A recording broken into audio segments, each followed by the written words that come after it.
Willkommen zu Frequent Traveler TV. Mein Name ist Lars Korsen, zweite Sendung heute am Samstag. Das ist aber auch die Samstagssendung, die echte Sendung, die habe ich heute für euch frisch gepresst zusammengestellt und auch aufgenommen.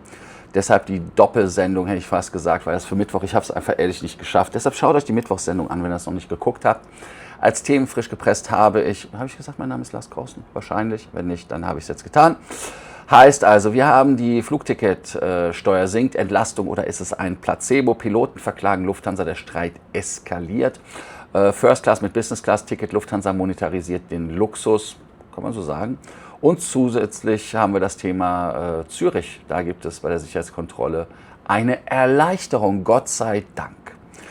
Ihr denkt dran, wie immer den Kanal zu abonnieren, die Glocke anzumachen, Like das zu lassen, aber natürlich auch aufs Gut zu kommen und Gas zu geben. Ja, Deutschland senkt ab Juni 2026 die Luftverkehrssteuer. Airlines hoffen auf mehr Nachfrage, während die Umweltschützer die Maßnahmen natürlich komplett strikt ablehnen, muss man der Ehrlichkeit halber sagen.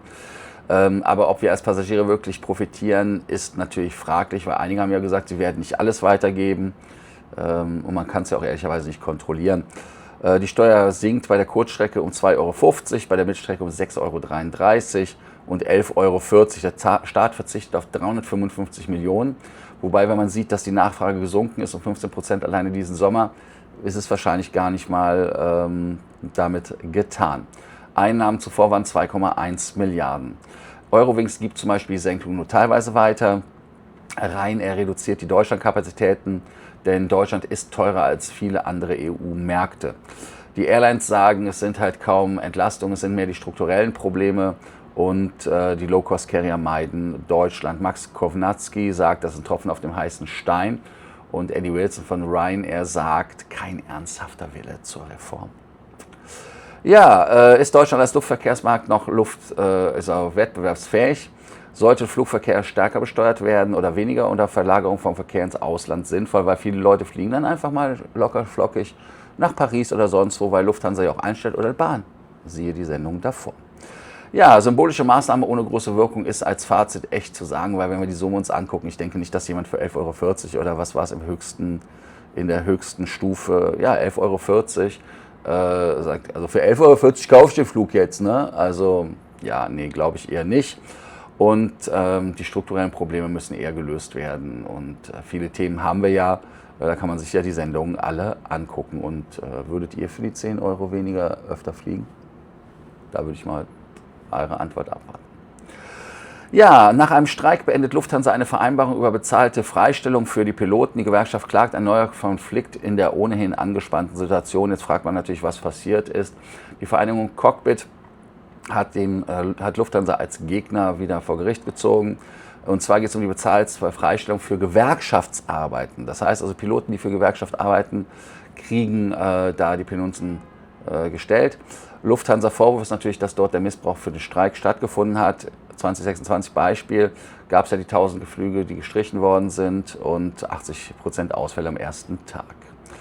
Ja, schärfster Angriff seit Kündigung der PPV, sagt die Vereinigung Cockpit dazu. Hat die Lufthansa zu hart reagiert, dass man sich von den Gewerkschaften da so ein bisschen, ich sage jetzt mal, vielleicht eine blutige Nase holt? Oder ist es richtig? Ist es von den Gewerkschaften eventuell legitime Nutzung oder vielleicht Missbrauch? Da könnt ihr mal gucken. Und ich sage als Fazit aus meiner Seite, einfach nur Konfliktpotenzial ist extrem hoch, denn das Arbeitsgericht könnte einen Präzedenzfall schaffen. Unterstützt ihr die Lufthansa oder die Piloten? Welches Team seid ihr? Team Hansa oder Team Jockey? Ja, dann haben wir ein schönes Thema und zwar Business Class Ticket, aber First Class fliegen. Monetarisiert die Lufthansa die First Class, was ja sehr sinnvoll ist. Lufthansa ermöglicht Business Class Passagieren Zugang zur neuen Allegris First Class Suite gegen hohe Zusatzgebühren, Luxuswerte also quasi gezielt monetarisiert. Auf dem 350-900 gibt es München Dubai und München Sao Paulo bis zu 960 Euro pro Strecke. Kein echter First Class Service, kein Loungezugang, nur Sitzupgrade. Neue Monetarisierungsstrategie, Unbundling von Premium-Produkten. Luxus wird halt modular buchbar, aber ist ja kein echter, weil es kein First-Class-Erlebnis ist. Warum? Weil es kein First-Class-Catering ist und auch kein Service. Denn clever für Lufthansa, aber für die Kunden natürlich dann auch so ein Semi-Produkt, weil auf der einen Seite hat man den Sitz, aber man hat kein Catering dazu, man hat nicht die Benefits. Würdet ihr 900 Euro oder eher mehr für den Sitz bezahlen, damit ihr auf der Suite sitzt?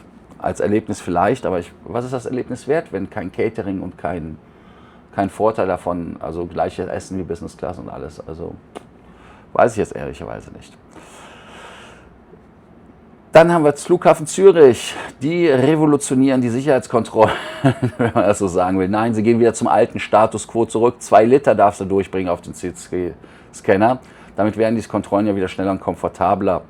Die Smith Detection CT-Scanner sind wieder zertifiziert, weil die Software abgedatet wurde, aber weiterhin problematisch sind Thermosflaschen. Und Transitkontrollen sind immer noch die alten Geräte. Das heißt also, da könnt ihr dann halt einen Problemfall haben. Airlines hoffen auf schnellere Abfertigung, bessere Pünktlichkeit und dann natürlich die Frage ist, wann es flächendeckend in Europa kommt. Also ich kann das nur verstehen, dass man das hat. Und die Frage ist es ein Sicherheitsrisiko oder ein echter Fortschritt? Und warum werden die Flughäfen unterschiedlich schnell modernisiert? Also alle sollten die CD-Scanner bekommen. Ja, wie wichtig ist euch die schnelle Security? Als Gesamtfazit kann ich die heutige Sendung nur so zusammenfassen, dass ich sage, Kosten versus Umweltpolitik ist ja ganz klar. Den Fokus auf Monetarisierung ist bei der Effizienz zu suchen und nicht bei irgendwas anderem. Konflikte nehmen zu, sehen wir ja an den Lufthansa versus Piloten, also da wird richtig knallhart Gas gegeben. Die Flughäfen werden schrittweise natürlich mit den neuen Scannern ausgestattet oder beziehungsweise mit der neuen Software, wenn sie es schon haben. Und dann haben wir natürlich auch Erleichterung. Wobei ich mit den alten Scannern, auch wenn ich jetzt nach Europa wieder fliege, dadurch, dass ich TSA Pre-Approved bin, einfach durchlatsche, aufs Band lege, keine Sachen rausnehmen muss. Also insofern schon angenehm. Ja, wie wichtig ist euch die schnelle Sicherheitskontrolle? Ist eine Frage des Tages. Ihr denkt also dran, den Kanal zu abonnieren, die Glocke anzumachen, ein Like dazulassen, aber auch eure Fragen des Tages zu beantworten. Und wer hat recht, Lufthansa-Piloten oder die Gewerkschaft? In dem Sinne, ich freue mich auf euch mit der nächsten Sendung. Bis dann. Ciao.